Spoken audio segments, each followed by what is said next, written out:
Hey, hi guys, this is Mr. V, and this recording is for Chapter 18 over the plants and fungus, or fungi, um, for Biology 1409.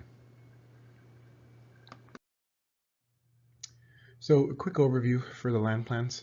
One thing you're going to notice is that the Kingdom Plantae is a group that all have similar things in common. The main thing being that they're all eukaryotes, and they're all multicellular. So we've moved beyond algae, where we're talking in algae about just single-celled organisms.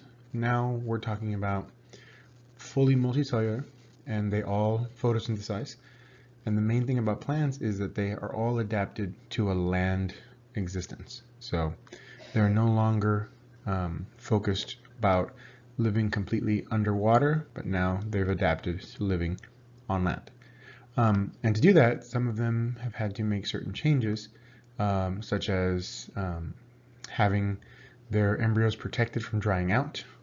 You'll see this later in the Angiosperms as seeds with seed coats.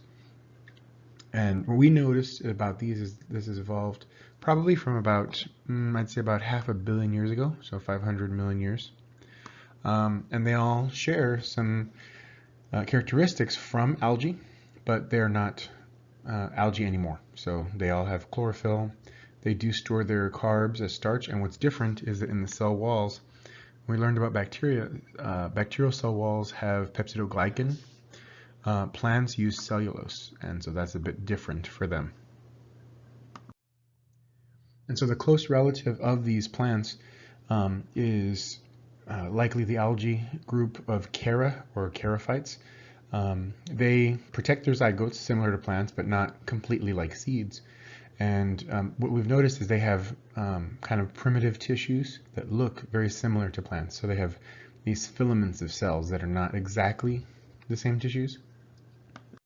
So if you look at it right here, these Chara have little branch-like systems and almost like stems as part of their organization. So that looks a little bit like the tissues that evolved eventually into branches and leaves. And if you look right here at the coelocate, that itself looks kind of like the xylem and phloem of a tree or a plant. So 5 big events happened when plants were evolving. The first was that the embryos themselves began to be protected. It was no longer a process of just creating the embryo or creating the zygote and then letting it be. Most plants have begun at this point making some sort of a protective tissue.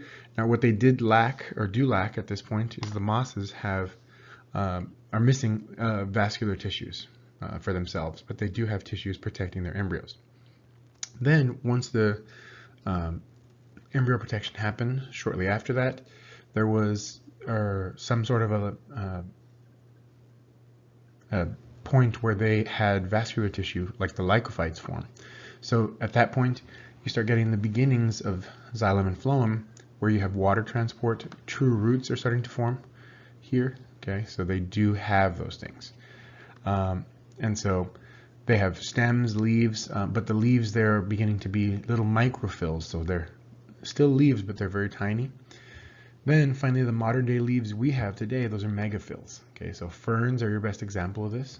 So that's where they get much larger and they're able to photosynthesize better and produce larger amounts of carbohydrates for storage and other processes that the body needs for the plant.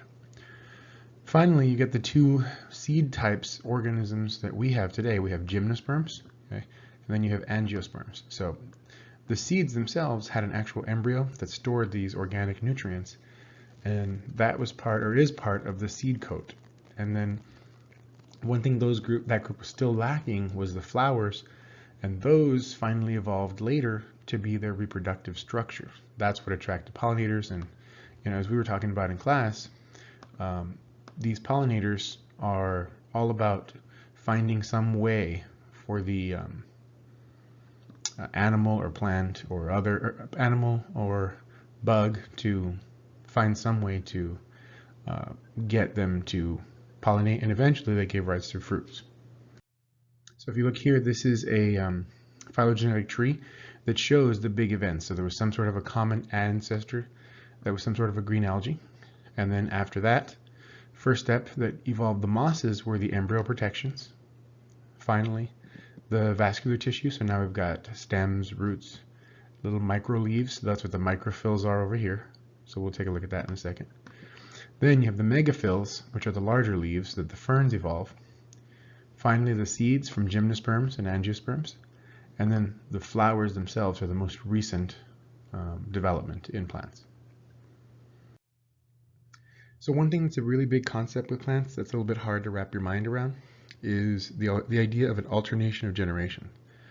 Plants themselves, they are not like us. When we have, as animals, our time as sperm and egg is very limited, and it's not an organism that can fully survive on its own.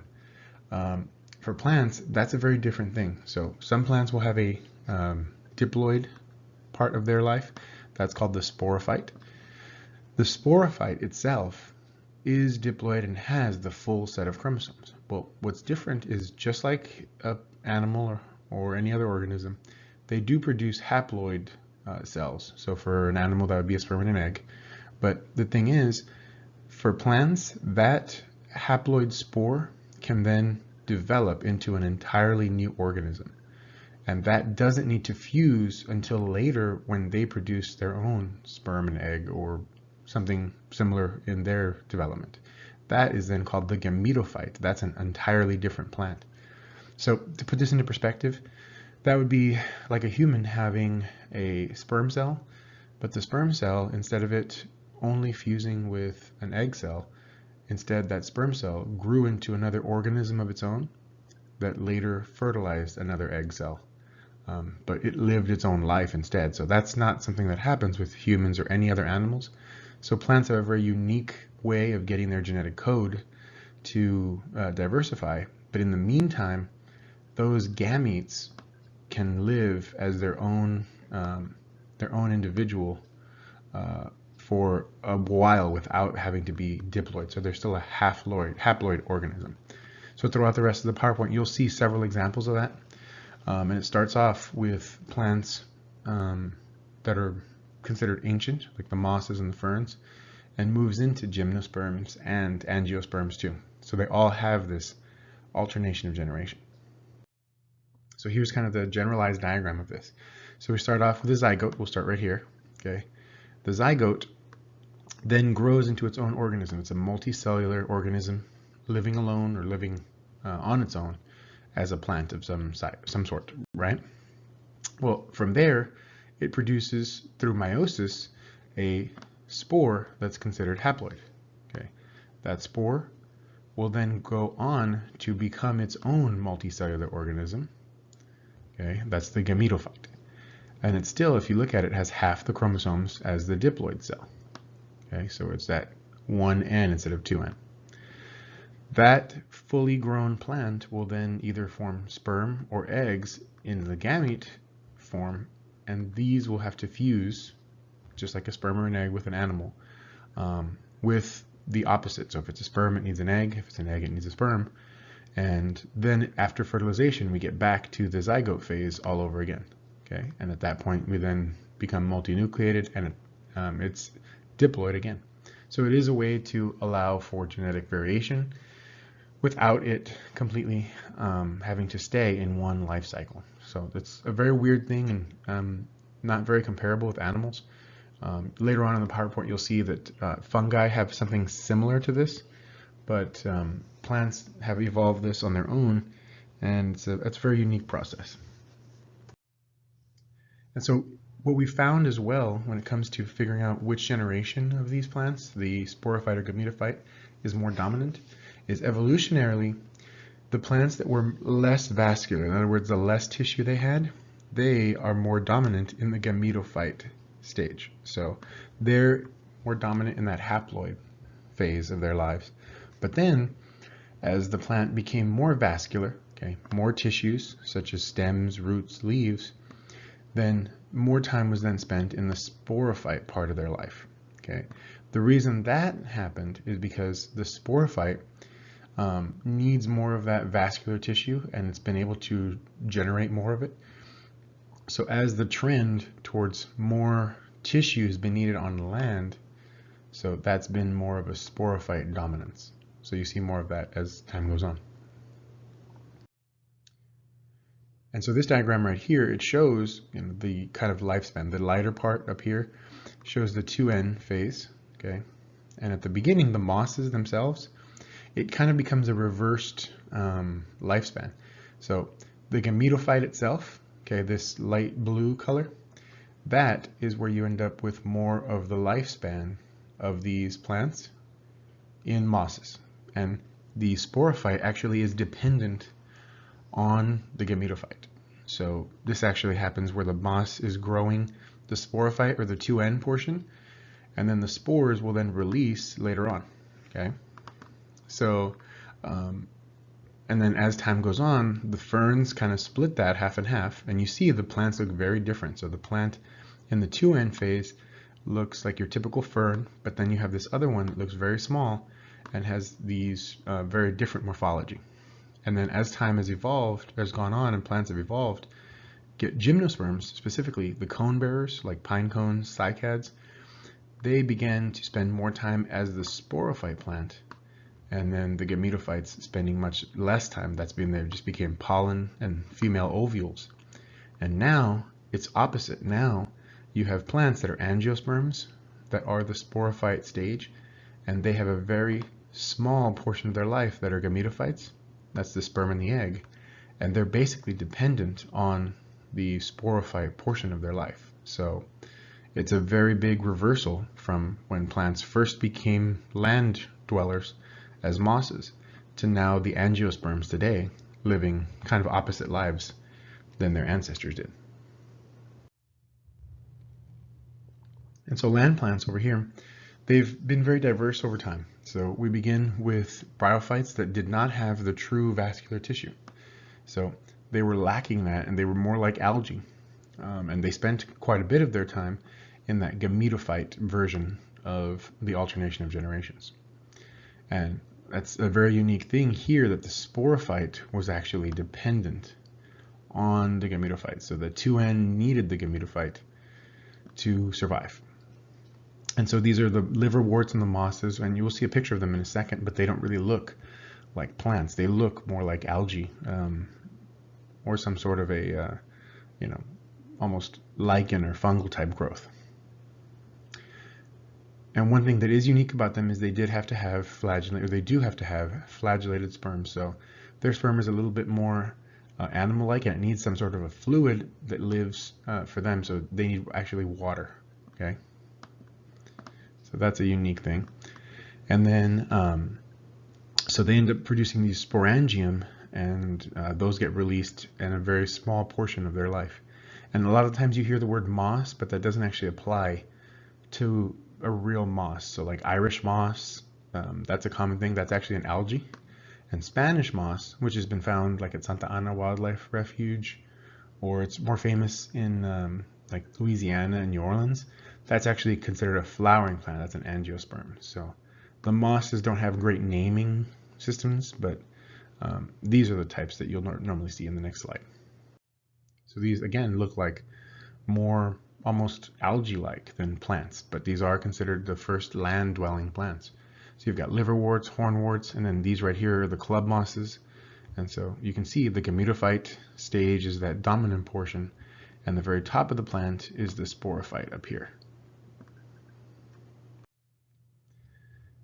For vascular plants, one thing we've noticed is that as they finally start to evolve true roots, stems, and leaves, the tissue can be divided up into two kinds. These are two very important types that you should know for quizzes and tests, is xylem and phloem, okay? Xylem ends up moving the water and some minerals through the body's tissue. So that starts at the roots and moves it up towards the leaves as a typical plant does. Phloem ends up moving the nutrients from the roots up to the rest of the body. And one thing that's also important about xylem is that's the portion of a tree that actually gets reinforced later and becomes wood, the tissue that they create is something called lignin. So that's an important one to note as well.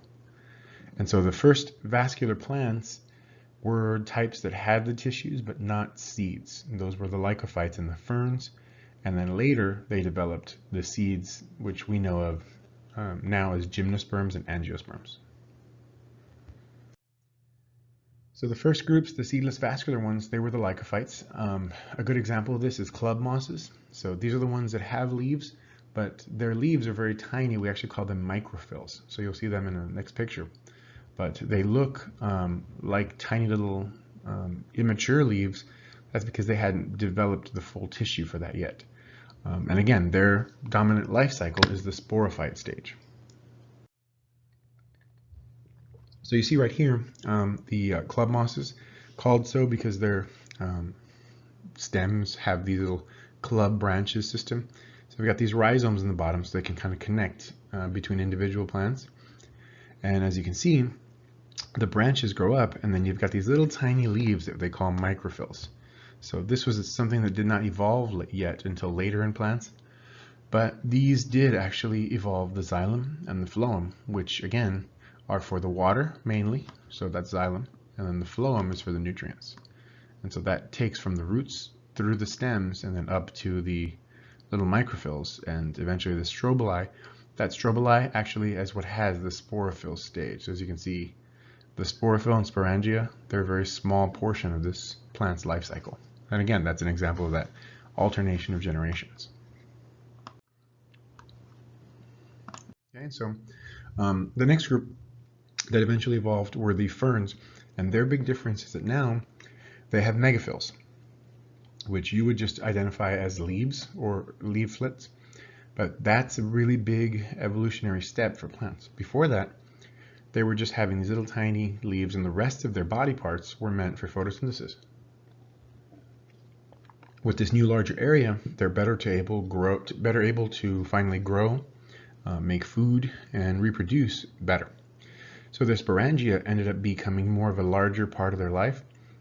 So these are the true first groups to have that half and half alternation of generation. So it's no longer just one stage dominating.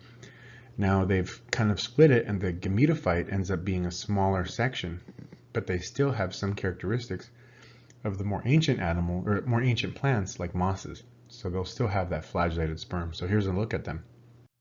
Okay. The ferns have these fronds on the sides, and underneath them they have these little what are called sori or sori. That's the part where they actually carry that sporangium and release the spores that eventually become the sperm and egg. So here's the life cycle. So we start up here with the grown plant, the sporophyte, okay, on number 1. And in the sporophyte, they begin to grow those sorus or sori underneath, and that through meiosis. So now we've got a splitting of the 2N to make spores. The spores start to germinate, and they will grow into their own separate plants. So look at the difference here. This diploid plant has fronds and big megaphylls, okay? And then this over here has a very tiny prothallus, that's their underside, and that gametophyte plant can be 2 different types. It can be the male type or the female type. The male type produces antheridium, which is basically these little flagellated sperm, almost like pollen, but not truly. The female type will then produce this archegonium that will produce the egg or the ovule that will evolve later in flowering plants. But from 2 different plants, these 2 will fertilize and form a new zygote, and the zygote is now 2N, and it will then grow into its own new plant, looking very much like the other adult that had the 2N phase. Okay, so that plant right there is what they end up going to. And so here now you're starting to see a reduction of the gametophyte form, and that's where things start to make a move towards the modern day gymnosperm and the modern day angiosperm.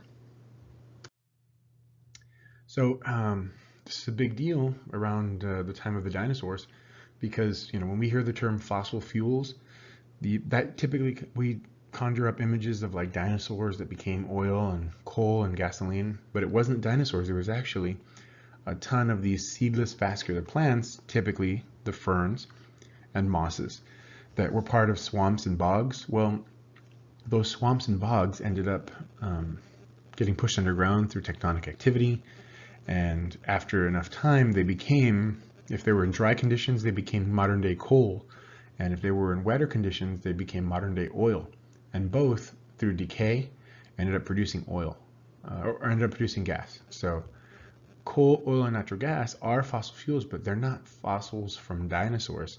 The fossils that we have to thank for all this are plants, and so a big chunk of this comes from the Carboniferous period of plant growth. So finally, the next step here in evolution for plants tends to be the movement towards seeds. So the ferns had the sori underneath their fronds. Well, now you're starting to get a seed coat, and so this helps the plants survive, because the plant itself will have a seed that will sit, and until conditions are more favorable, the seed won't need to worry about growth. It can sit for years. You know, if you bought a bag of beans today, those seeds will actually be useful and can be used 10 years later, because they have their own built-in storage. So you'll see here in the next slide, the embryo of a bean plant is this little small tiny portion up here at the top. Okay, so that embryo ends up being held together with all this stored food and put away. Once that ends up finally getting good conditions, the bean will then use up that leftover stored food and grow into its own plant. But it's nice that it has it there for later, so to speak. So we have two types of spores, and so we have these gametophytes that are either male or female. And so if it's a pollen, that's your male, drought resistant, and your female gametophyte, those are the ovules. So the ovules tend to be part of the plant, and they stick with the plant.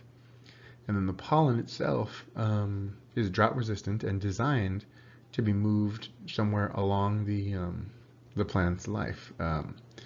And so if you've got a plant with pollen, it ends up either being wind dispersed or being gathered by some sort of a bug or plant through nectar, and that pollen gets carried to the ovule, and the ovule later becomes the seed that is the final plant. So for gymnosperms, those are not enclosed at all.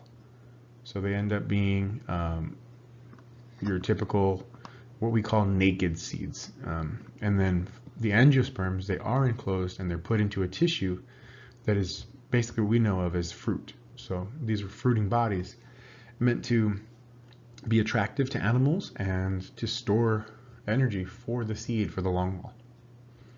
And the big deal here is now that we've got seeds, water is not needed to fertilize. So there's no longer flagellated sperm. Now you have pollen that is moved by other means, but it no longer needs a flagella. Okay, and so this is kind of a quick diagram of seed production. So you see here, you've got the ovule, which is the female, and then you've got the microspore that ends up being kind of the mother cell of the pollen. So what happens here is first the microspores, through meiosis, end up becoming your pollen grain, and they're haploid. Now these over here, the ovule is a haploid version of your egg, and through meiosis ends up creating this one spore with extra megaspores that become the seed later. And so the male gametophyte ends up becoming pollen grain, and the female gametophyte ends up being your unfertilized egg. And when the pollen ends up combining over here with the egg, that's where you get fertilization. Okay. So here in this one, you finally get the diploid version of the egg finally forming, and now you've got your embryo in a seed ready to be planted or sent off somewhere else. So gymnosperms, as I mentioned, they are your first group here of seeds, and they do not have any sort of a covering on there. So one of the ones we are very familiar with tends to be the cycad.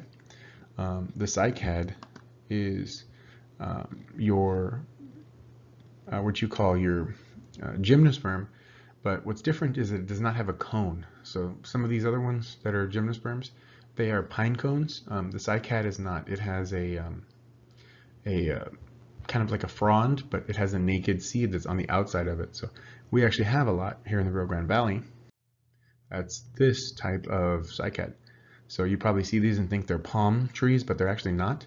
They grow little seeds from here, and they're able to use those very similar to like a pine cone, but it's not the same thing. So this is actually what we call a cone-bearing plant, or at least a relative of them. So your typical cone-bearing plants are your conifers, okay, pines, spruces, cedars, all that. And so these all have the reproductive structure on the plant, or of the plant on them. Okay, so redwoods are your best example of this. You also have bristlecones, and so these can be very tall and can live very long, which is a unique thing for most plants. So there's some examples of them. And you can see here in the examples that the plants here all have cones, but they're different types. So you've got some that are pollinating cones. You've got your typical seed cones, and then we'll have some that are considered fleshy seeds. They're not really berries, they're actually still cones, but they ended up kind of fusing together. So these are the juniper berries. So now we get to the main type of land plant today, and that is your angiosperm. The angiosperm actually ends up having more species than any other group of plants, almost 6 times that live on land today. So if you combine all the other plant species, they don't come anywhere close to the number of angiosperms today. And so the first fossil fuels of these, we think, evolved somewhere around 135, 140 million years ago. So there's what they look like, your typical flowering plant. And there are some parts you do need to know for the plant. So some parts of the flower that are important are going to be the outer portion that covers the flower before it actually blooms. That's called the sepal. On its own, we would also call this the calyx. Okay, that's the outer portion, and it protects the flower before it buds and eventually blooms. And then you have the petals. That's typically the colorful part, very diverse in shape and size. They tend to be the portion that draws in your pollinator of some sort. And then the two parts that are important here for reproduction are the male and female portions. The male portion is your stamen. That's the one that has the anther, which holds the pollen that is the male sperm. And then we have the carpel, which is the ovary that has the egg that eventually gets fertilized. So here's the generalized picture of a flower. The petals are called the corolla. Okay. The male portion is the stamen with an anther and a filament. That portion up there, the anther, that's the part that actually has the sperm pollen. And then the calyx is the portion that actually covers the flower before it blooms. And there's the stigma, that's the portion of the female part of the plant. The ovules at the bottom, so the pollen has to get through. That's the style in the middle. And once it's in there, the ovary for any organism is where the egg sits, and the ovule is the actual egg. So many plants have different forms of preventing self-pollination, but most flowers tend to be hermaphroditic, so they have both male and female portions. So just like the other plants, flowering plants have an alternation of generations. Okay, the pollen portion and the egg, those are the gametophytes. So they are a very small portion of the life cycle for these plants. But what's interesting about them is they undergo what's called double fertilization. So every fruit or fruiting body of a plant, it has seeds in it. So if you think about like a cherry, okay? The cherry has a seed inside, but it also has that fruiting part, or that fruity portion of it that's around. That is actually a portion that actually has to get fertilized as well at the same time. So that one sperm tends to have, it unites with 2 other nuclei at the same time that it unites with the egg nuclei. That makes it a triploid cell, and the portion that is actually going to be the embryo, that becomes the egg, and the rest is basically your fertilized tissue on the outside. That's what ends up becoming the fruit. So that's called the endosperm. Okay, and so a lot of the times the seed ends up producing it and gets absorbed by the cotyledons. So you'll see that in the monocots and the dicots. So here's a big picture of the entire flowering plant life cycle. So we start up here at the sporophyte stage. So now we've got your flowering plant, and through meiosis, the anther and the ovule produce your pollen, okay, which ends up being this over here, okay, and the ovule is the egg that is sitting inside waiting to be fertilized, okay. So through whatever means, the pollen ends up getting to the stigma and style of another female, and it fertilizes, but it doesn't fertilize once. It undergoes what's called double fertilization. So it doesn't just produce the zygote, but it produces that outer endosperm portion, and that's what becomes the fruit of the seed. And then after fertilization, you've got now finally back to your 2N seed, and that's what can be planted and eventually grows into your new sporophyte up at the top. So notice how in the very first slides we had the alternation of generations, and the sporophyte was a very small portion reliant on the gametophyte. Now it's the opposite. Now the gametophyte is a very small portion that ends up being reliant on the sporophyte to be able to work. So that's how you can see that plants have evolved over time. And again, angiosperms are very diverse. They've had a lot of adaptation, but mainly their adaptation comes from sexual reproduction. They've had to find ways to disperse their pollen and their seeds.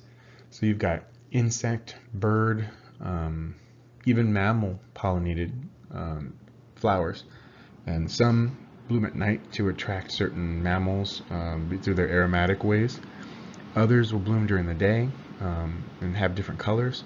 So it's a very diverse group.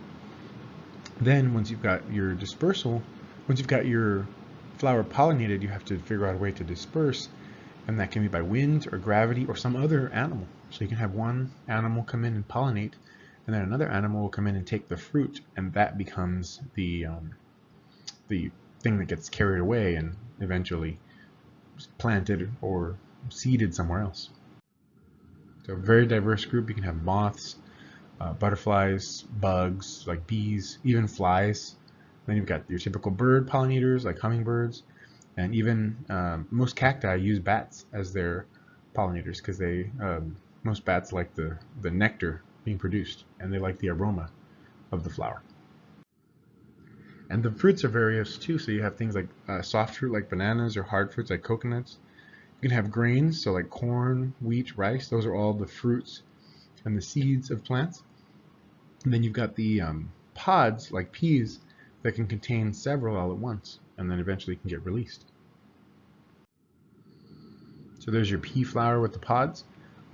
That's a development that can produce many eggs at the same time.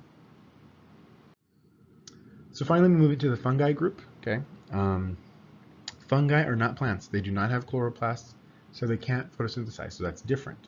And they're not really animals because animals tend to be just heterotrophs and they ingest their food. Well, fungi are chemoheterotrophs, so they don't ingest their food. They actually grow into it and end up secreting something that digests it on the outside. So, and then the thing about fungi too is all animals, even things like coral, are defined by the fact that they have a motile or movement portion of their lives. Fungi do not. Fungi has to have spores that are windblown, and that doesn't really matter if it's either sexual or asexual. It does the same thing. So what we think is that fungi were related to animals, or one of the early portions of animals that we think. So they descended from some sort of a protist that had a flagella on it. And so because it doesn't have any of the photosynthetic properties, it's not really a plant. So we can't say that they were plants at some point and then changed.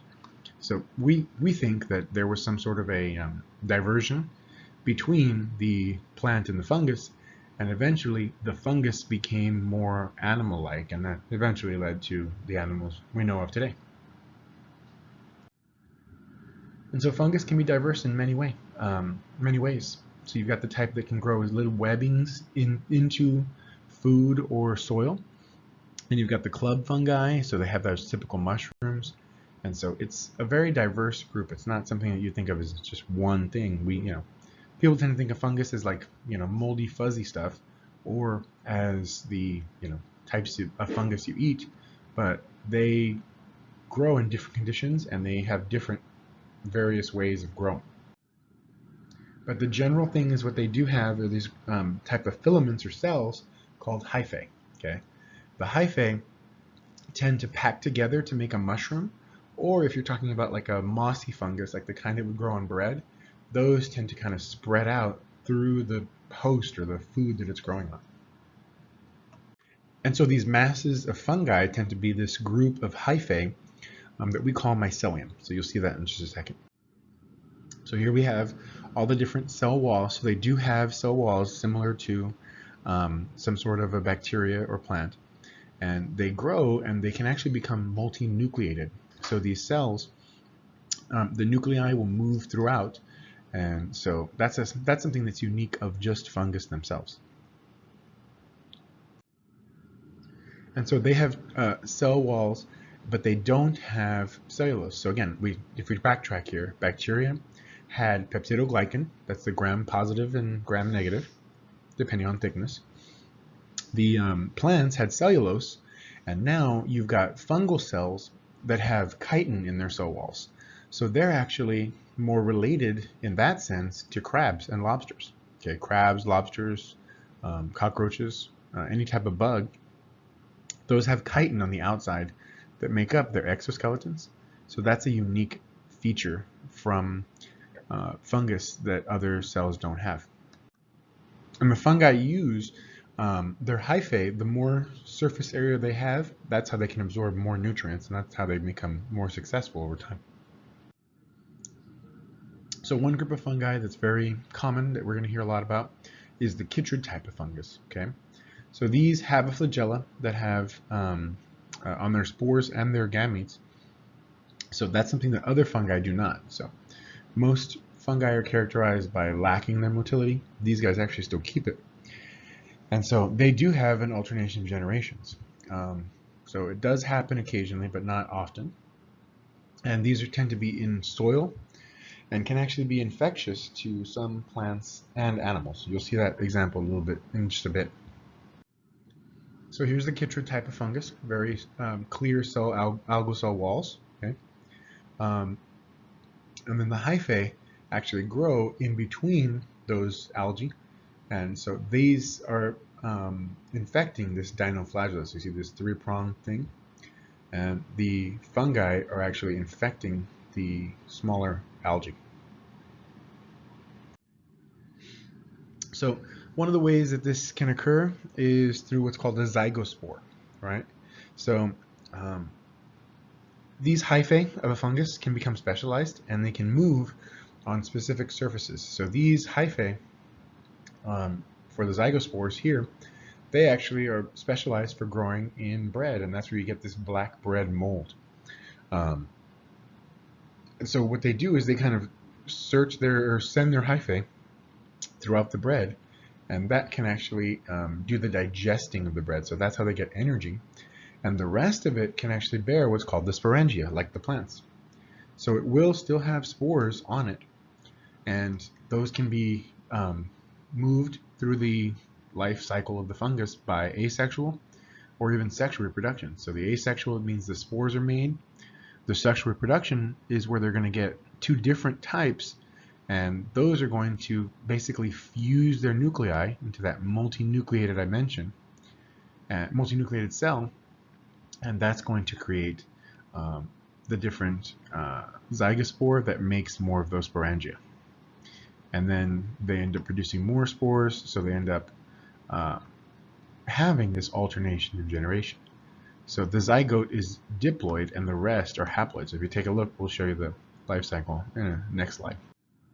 So if you look up here, you've got your zygote. The zygote then starts to spread out throughout the rest of the cell, or the rest of the bread, and it produces through meiosis a bunch of spores. And those spores can undergo asexual reproduction, okay? And those asexual reproductive groups, the male and the female types, they will make their own spores and later on will fuse through mycelium to make your new nuclear fusion zygote, and that will begin the cycle again. So it's a weird version of the alternation of generation, but even some fungi can do it as well. So the mushrooms we know of are what we call club or sac fungi, and so they have this fruiting body that produces a ton of spores. And so when the positive strain and the negative strain hyphae fuse, that's when you have reproduction, but they don't always fuse right away. So you can have these hyphae that have 2 nuclei per cell, and that's what makes a mushroom. So typical portions of a mushroom are your stalk and your cap, okay? And so underneath they have the basidia and those gills on the underside. So we saw some of that in lab this past week. Those gills end up being the portion that produce the spores later on.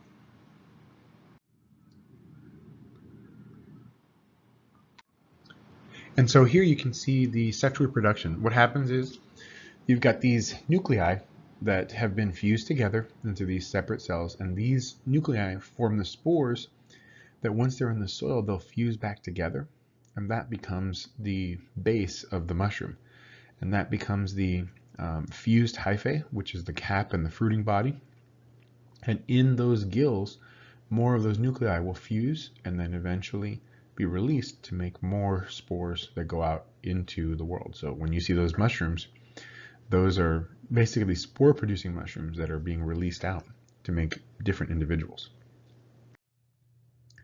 So everybody looks at fungus in either a good way or a bad way, but they have many different positive functions. So their big function in nature is to be decomposers. They break down plants, animals, even other microbes. So without that, you would not be able to return the nutrients back to the plants. So that's something that's very unique about them.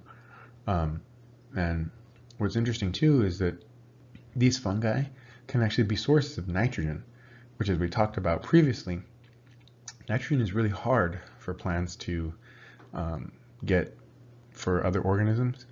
So these fungi can actually allow for nitrogen to be in there, and when these things get digested, they release usable nitrogen into the environment.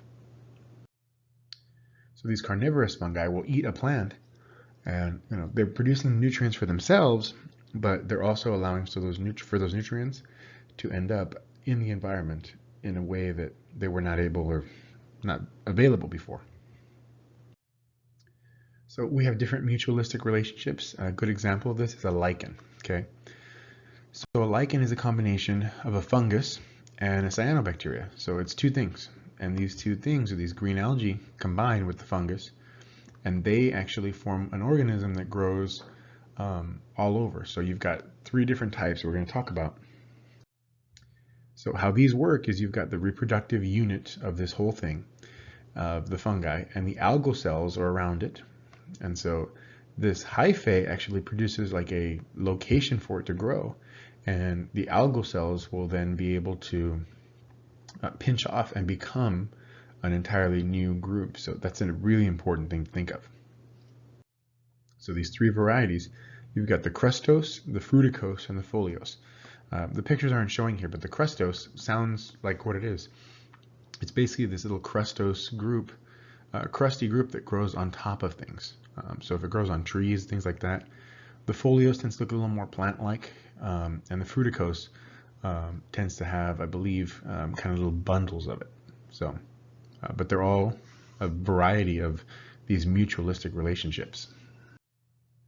Okay, and then the other group that's really important to us is the mycorrhizal fungi. Okay, those are the type of fungi that actually grow on roots.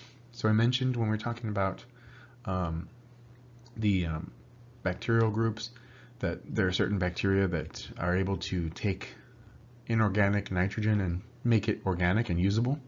Well, this can be done with a mutualistic relationship with fungus. So the hyphae end up making more surface area for those nutrients. And this allows for exchange of nutrients so that a plant can then be able to use that stuff to grow bigger and better. And we've seen this in ancient fossils, and we see that in modern day plants as well, in that mycorrhizal fungi. So if you see here these little nodes, that's a plant with a bunch of fungi, and they're working together. It's giving more surface area to grow, and it's providing nutrients for the roots of the plant. So again, for humans, we have tons of use for fungi. Penicillin is probably our best bet. That's how we discovered antibiotics. That they secrete a fluid that ends up killing bacteria, and only bacteria. So that's something that has been useful for us in so many different ways. And then of course there's different foods that we are able to consume, like mushrooms. And then of course through fermentation of yeast, we're able to make bread, beer, wine, and some cheeses and things like that. So there's a commercial importance to this along with its ecological importance. And then of course, fungus are not all great things. Sometimes you can have a fungi that can cause big crop losses. So the third of the world rice crop is destroyed by this rice blast disease that's a fungus or a fungal infection. So these fungal diseases will end up getting on top of the leaves or into the corn or the stalks, and they'll end up killing the plants that we like to grow for crops, or we need to grow as crops because they're big cash crops. And then of course you can have animal diseases that are a big deal. So you've got these groups that are called ergot fungus. So it grows on grains, and if they get eaten, they can cause hysteria, convulsions, and death. Okay. You have mycoses. Those are fungal diseases that can affect the epidermis. You can have subcutaneous diseases that get lower, and then systemic that can go out through the rest of the body. Okay. And one of the things we found is when people have AIDS or HIV that's advanced, there's fungi that are trying to get to us at all times, but our immune system fights them off. Well, when our immune system is weak, these opportunistic fungi do really well. For women, this tends to be an issue with what we call yeast infections. That's not the same yeast that's used for making bread or beer, but there's a strain called Candida albicans that ends up causing yeast infection in women. If it gets into the mouth, that can be what's called thrush. Okay, tinea, which is another type of fungus that causes ringworm and athlete's foot. So these are all different ways that they can infect animals. So there's some example here, that this picture over here with the tongue, that's thrush. Okay, this is ringworm, which can be gotten from animals. And then there's some pretty advanced athlete's foot type of fungus, the tinea. And one of the big ones that I do want to mention here at the end is something called chytridiomycosis. Okay, so this is a parasitic chytrid fungus that has gotten really bad. It's now infecting large populations of frogs. It's a fungus that gets into the skin of the frog, and unfortunately, because it's related to humans, there's nothing that we can use against them, and these frog populations are dying. Their skin gets very rigid. They're unable to transport gas across their cell membranes like they normally can, and they die. And so unfortunately, we can't really defend against fungi as well because they're very related to humans, and they're also eukaryotes. So it's not something that we're able to fight off as easily, and so it's become kind of an issue. Trying to create an antibiotic, so to speak, against these. And so here's another example.